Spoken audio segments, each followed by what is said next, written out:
This is Palmerston North, an agricultural centre of New Zealand's North Island, in the third year of the Second World War. What concerns us now is how the war affected the school children of this town. With Japan at the outer defences of the Anzac area, the situation is this. The trained fighting men are away, fighting Germany and Italy in the approaches to Egypt. To fight Japan, many fresh troops must be trained in New Zealand.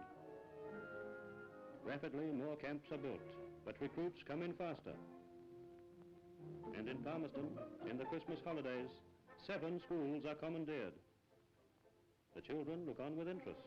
What will happen when term starts? There'll be no school, that is certain, but will there be no education?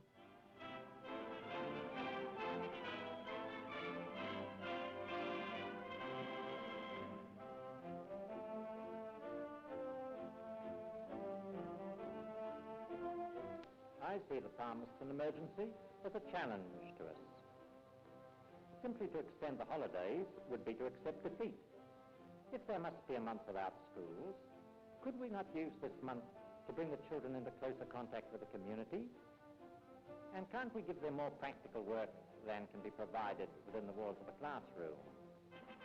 I think this will be possible if we first secure the full cooperation of all the citizens of Palmerston North. A plan is made, and the Minister and Chief Officers come to Palmerston North and put their emergency plans before the responsible local authorities and leading citizens.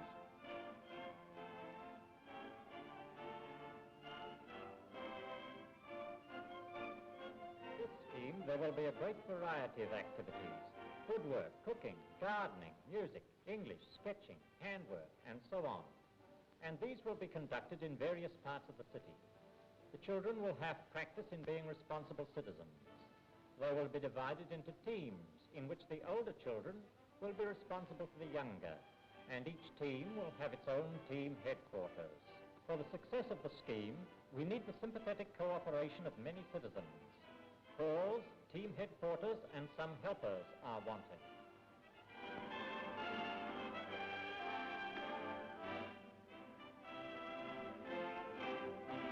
The Wanganui Education Board has asked us to make these announcements to the girls and boys of Palmerston North. All C teams will meet for handwork at the shop in Terrace End at 10:35 this morning. Girls are asked to take rakes and hoes to the garden allotments. 2 schools remain to the board in Palmerston, and these were assigned to standards 1 and 2 to carry on with their normal activities. Teams of 10 with elected leaders was the rule for all the rest. Teams made themselves headquarters. This girls' team have made a little classroom in an empty garage. The younger ones are being helped in their work by the leader of the group. This caravan has been borrowed by one of the boys' teams for the duration of the school emergency. In this headquarters, they meet in free periods and when bad weather interferes with their program of work. Now it's time to go to the first of the day's 3 periods.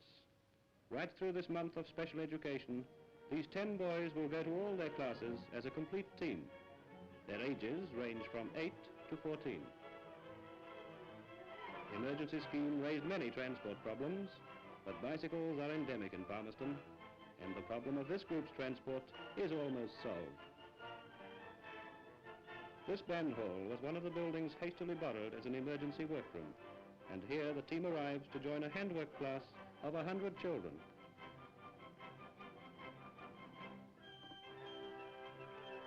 It's 8:45, and in they go past a new, gaily painted puppet theatre. The hall seems to echo with the notes of aspiring bandsmen of the past, but the veteran drum major now looks down upon more peaceful scenes. He sees schoolboys shaping raw clay with their fingers, getting confidence by shaping a bit of the earth the way they want it to be. Some are forming their clay into masks. Children learn most by doing creative, practical work. The finished clay masks are used as formers for papier-mâché masks, which are built up from paper and paste.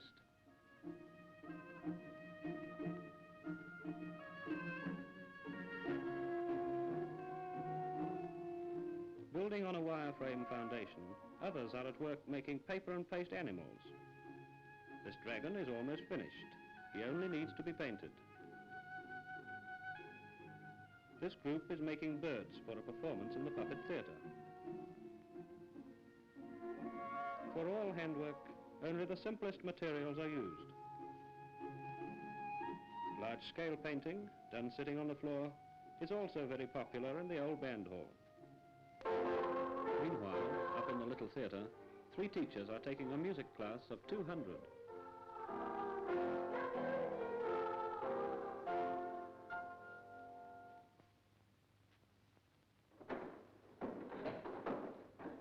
Now we will go on with the time lesson we were doing last week. Do you remember the figure called tate, which had 2 legs instead of 1? Well, tate has an old grandfather who is called ta-a. He goes ta-a. Now you try it. Ta-a, ta-a, ta-a, ta-a. Now ta, ta, ta, ta, ta. And tate.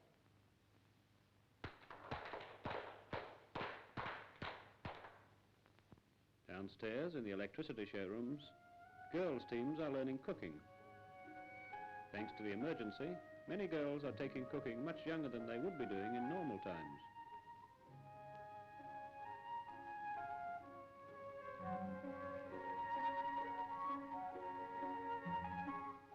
In all parts of the town, sketching classes are in action. This class is working amongst bright new government houses. These boys are on a visit to their town's destructor, and they lend a hand with the work. The emergency has given the children a chance to get round the town they live in and understand its services. They find that the destructor does more than burn their household rubbish. It also provides power for the abattoirs.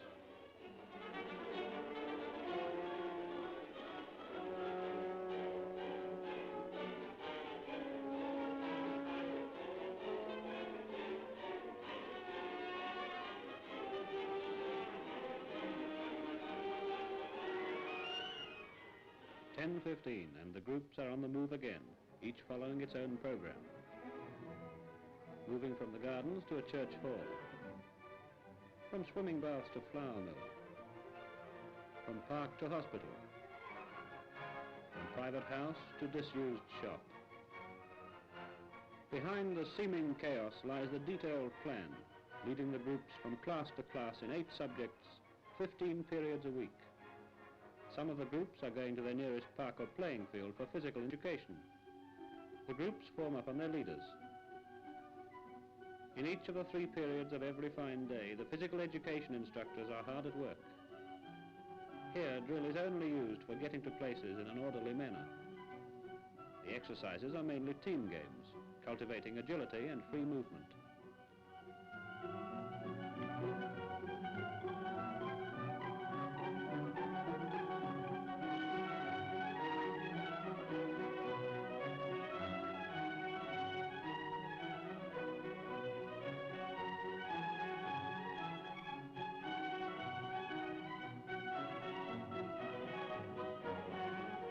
This game is called Wonder Ball.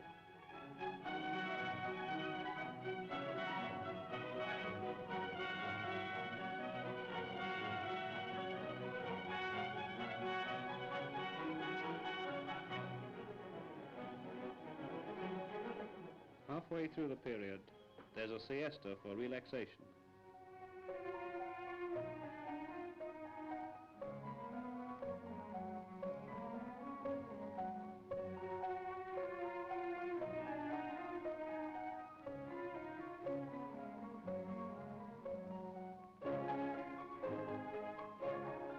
And that is relaxation.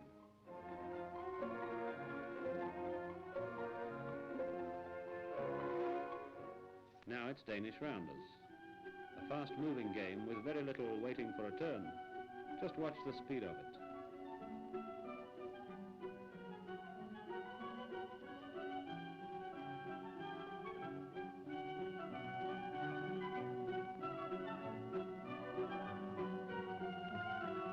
Well held.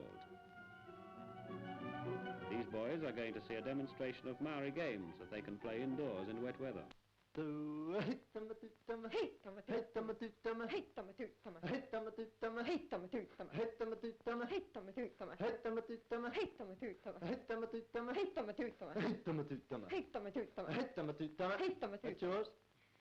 At the engine sheds, boys are seeing how everything works.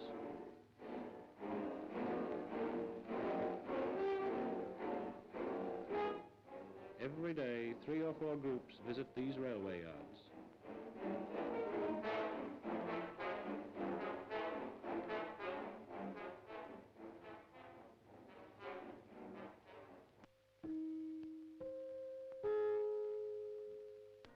At the radio station, too, there's a visit, and this boy is learning the signals to the recordist. I'm dropping my pickup, cut. I'm dropping my pickup, cut.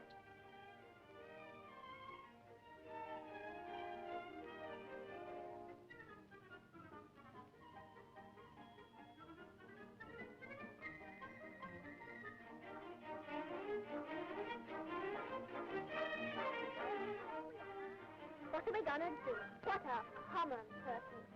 Silly. Silly. Nigel, look at the little chauffeur. Oh dear, oh dear.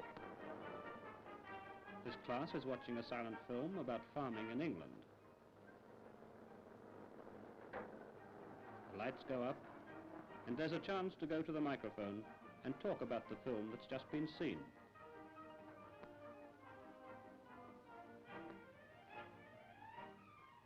I noticed in the film of England that they had their climate the reverse to us, and their houses were much different in style and in appearance. And that over in England they had a different farmyard. 12 o'clock. The second period is over, and 1,800 children are on their way home to lunch.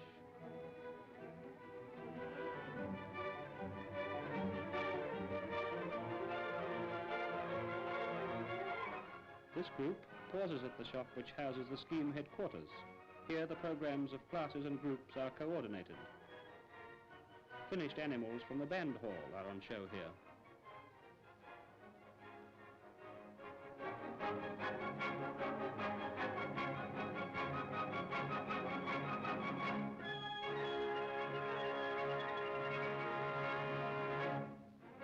This team leader is calling at the job bureau to get some useful work for his team for the afternoon.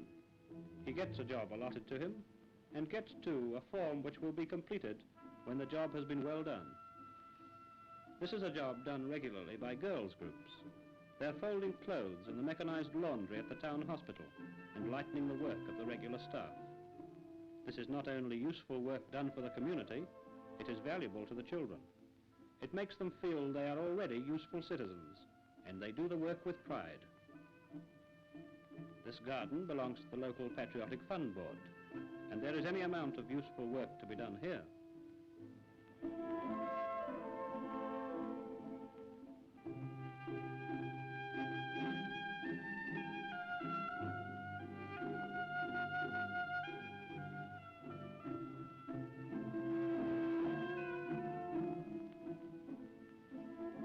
At a private house, more girls' groups are at work. They are sewing handkerchiefs to go in soldiers' parcels. This afternoon, the Optimist group are out on a job too. They're delivering sand as a reminder to householders that there is danger of incendiary bombs.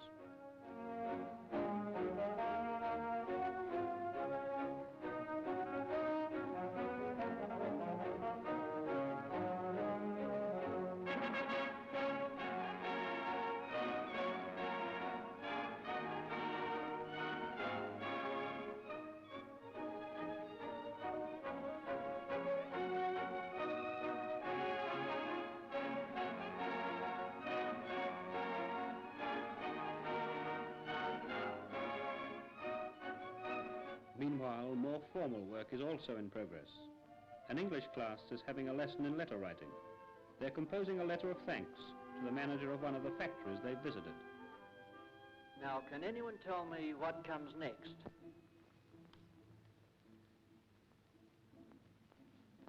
Yes? Please, sir, you put dear sir right against the margin. In the junior section of the municipal library, groups are learning how to make full use of the shelves of books which the town puts at their disposal. They learn how to find the books they need. These quiet indoor periods give the children a very welcome rest from the more strenuous activities of the emergency scheme. Now, over in the band hall, the puppet theatre is in the midst of a dress rehearsal. This is the dance of the eels.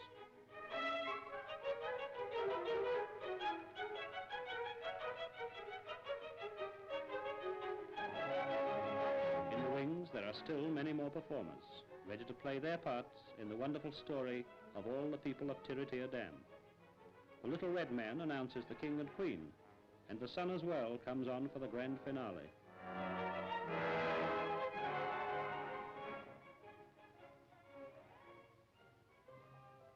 Early on this Sunday morning, there is a lone hardy swimmer out by Tiratea Creek.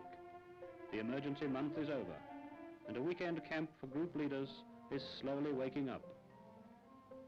For the 180 leaders, this camp is the climax of a month of most unusual school, a month filled with new and valuable experiences, and one which will be long remembered.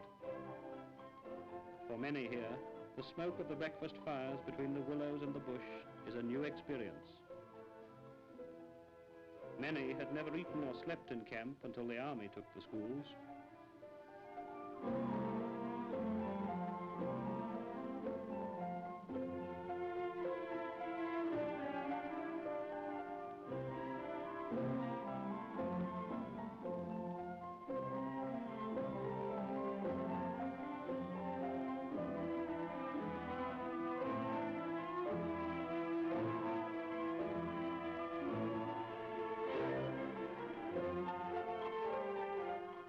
Those who wish this morning can attend a service in surroundings which the psalmist might have known. He maketh me to lie down in green pastures. He leadeth me beside the still waters. He restoreth my soul. He leadeth me in the paths of righteousness for his name's sake. Yea, though I walk through the valley of the shadow of death. So ends a month in which an emergency was changed by vigorous action into a great opportunity.